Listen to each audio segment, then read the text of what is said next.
Le bilan du championnat 2024-2025 est marqué par une série d'incidents sans précédent. Parmi les faits marquants, on note la séquestration de la recette du match Union Dynamo dans une brigade de gendarmerie en raison d'un conflit entre l'organisateur et l'Union sportive de Douala.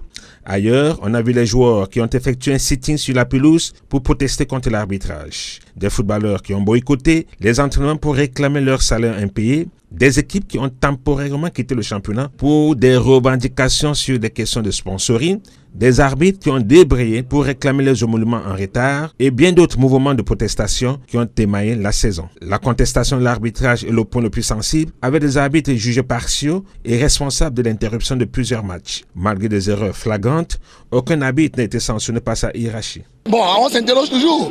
Les gens s'interrogent toujours sur l'arbitrage, quand c'est bien, quand c'est pas bien.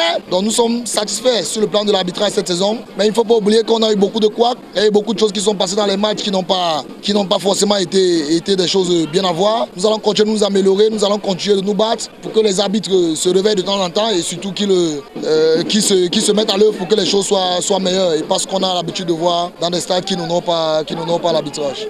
Certains clubs ont brillé dans ce contexte difficile. La Colombe du Sud a remporté son premier titre de champion du Cameroun après 73 ans d'existence grâce à une défense solide et un parcours quasi parfait. 2 défaites, 19 victoires et seulement 14 buts encaissés. Très heureux parce que les objectifs sont atteints.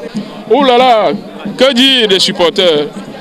Vraiment, félicitations aux supporters. La Panthère du Dé a réalisé une belle performance en terminant 2e, tandis que Gazelle de Garoua a surpris en terminant 3e avec la meilleure attaque du championnat, 52 buts marqués, notamment grâce à Serge Dora, auteur de 15 buts cette saison.